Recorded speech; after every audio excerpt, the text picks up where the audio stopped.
Hoje venho falar sobre a importância do sexo numa relação.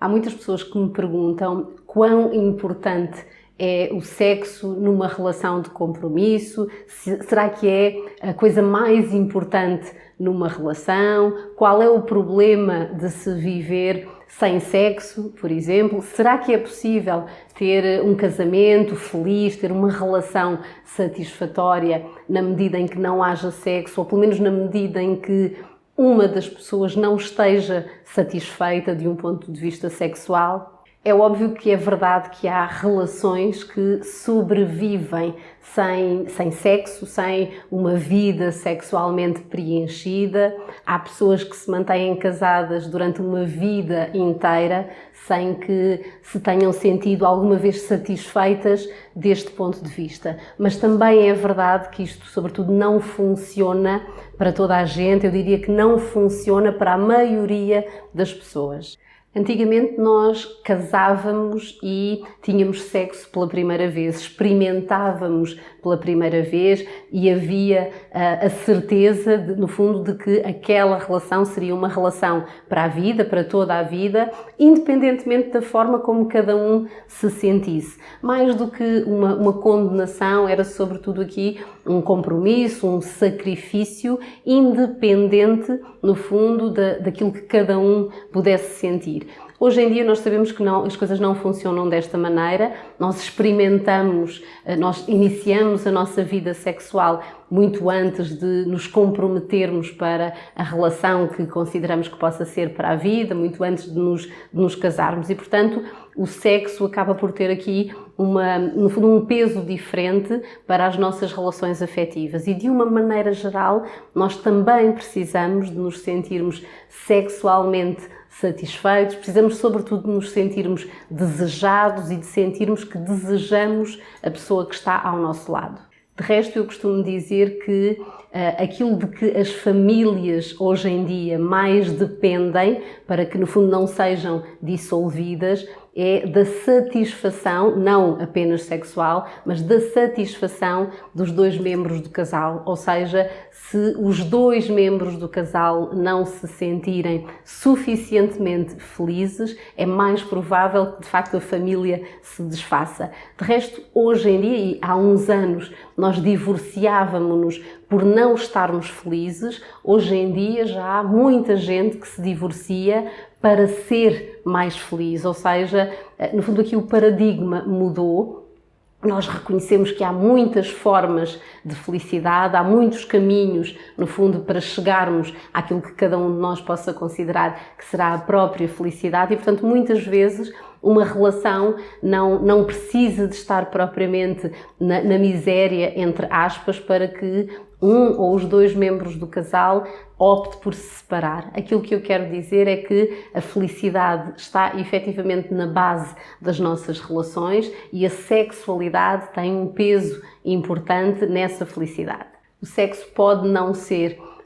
a variável, digamos assim, mais importante numa relação amorosa, mas é suficientemente importante para que quando algum dos membros do casal não estiver feliz, a relação seja colocada em causa. E pode ser colocada em causa através, no fundo, aqui desta hipótese de uma separação, mas, e o mais frequente, aquilo que acontece mais frequentemente é que a relação seja colocada em causa a propósito aqui do aparecimento de uma terceira pessoa. E é infinitamente mais provável que haja traições na medida em que pelo menos um dos membros do casal não esteja nem a sentir-se suficientemente desejado, nem a sentir, no fundo, desejo suficiente pela pessoa que está ao seu lado. Se nós pensarmos no início de qualquer namoro e no fundo, em toda a ativação fisiológica que está associada à paixão, nós vamos lembrar-nos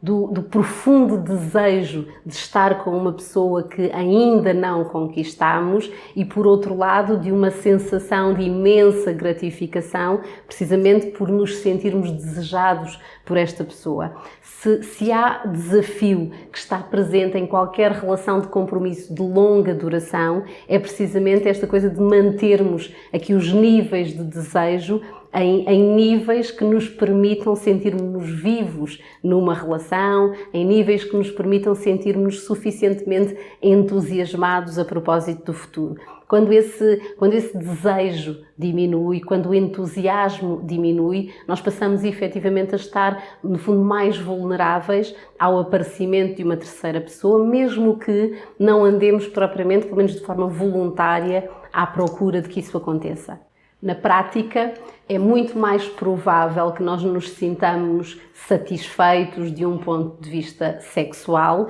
se houver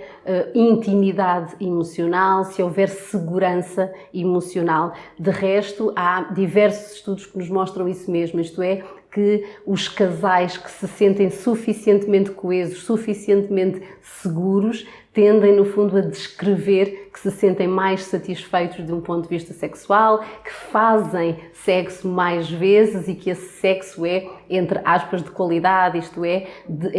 sexo suficientemente bom para fazer com que se sintam satisfeitos. Curiosamente, quando falamos de sexo e de intimidade emocional, falamos aqui da necessidade de haver aquilo que eu chamo de uma distância de segurança. Isto é, porque uma das queixas com que mais frequentemente me deparo aqui em terapia de casal tem a ver, se quiserem, com o excesso de segurança emocional. Na prática, aquilo que eu quero dizer é que qualquer relação, e qualquer relação refiro-me às relações do nosso século, aquilo que eu quero dizer é que qualquer relação depende, no fundo aqui,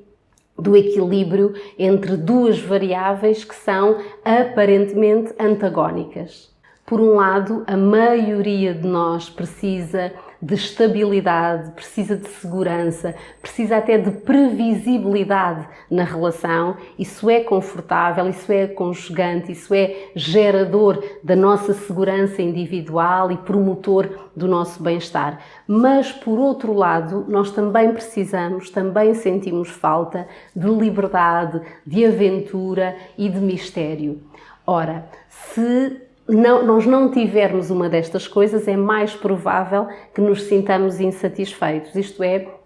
se não houver a segurança emocional, se quiserem, a rotina suficientemente tranquilizadora para que nós nos sintamos seguros na relação, é provável que também, de um ponto de vista sexual, haja problemas. Mas, por outro lado, se só houver rotina, previsibilidade, segurança e se o mistério desaparecer, se não houver novidade, se não houver qualquer grau de imprevisibilidade, isto é, se não houver a tal distância de segurança, também é muito fácil, no fundo, que as coisas arrefeçam de um ponto de vista da sexualidade, do ponto de vista do desejo. Há três coisas de que nós nos esquecemos muito facilmente, ou pelo menos que tendemos a não valorizar na medida certa e que são, no fundo, promotoras, no fundo, da satisfação sexual, eu diria da satisfação conjugal em geral. A primeira diz respeito às expectativas.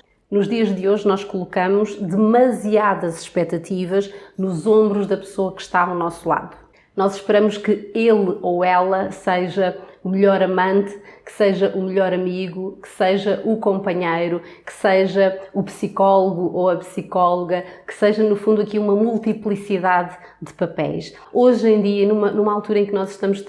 muitas vezes tão centrados em nós mesmos, é muito fácil colocarmos efetivamente demasiada pressão sobre a nossa relação, sobre a pessoa que está ao nosso lado. Quanto mais amparados nós nos sentirmos pela nossa rede de suporte e, no fundo, não esperarmos que seja a pessoa que está ao nosso lado aquela que dê resposta a rigorosamente todas as nossas necessidades, maior a probabilidade de nós conseguirmos explorar a relação de uma forma saudável, conseguirmos explorar as questões do desejo, do mistério, das fantasias. Nós estamos constantemente a ser bombardeados com exemplos de relações quase perfeitas. A maior parte de nós tem consciência de que não há pessoas perfeitas, não há relações perfeitas, mas ao mesmo tempo, e sobretudo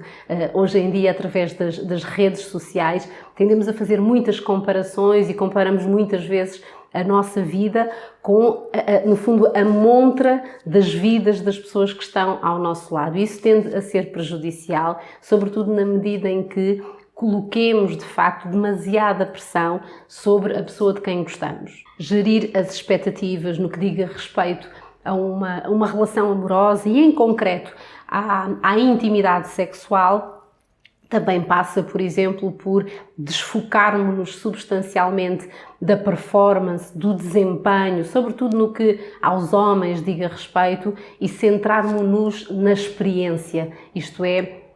a sexualidade é muito mais do que os genitais. Fazer amor, fazer sexo é muito mais do que centrarmos-nos nos genitais. Nós fazemos amor com o nosso corpo todo. Nós fazemos amor com os olhos, nós fazemos amor com as mãos, nós podemos tocar e provocar o desejo na outra pessoa, ainda que não haja o toque dos genitais. E, portanto, descentrarmos-nos aqui da tal performance e centrarmos-nos nas múltiplas formas de nos ligarmos à outra pessoa, tentarmos conhecer as suas fantasias,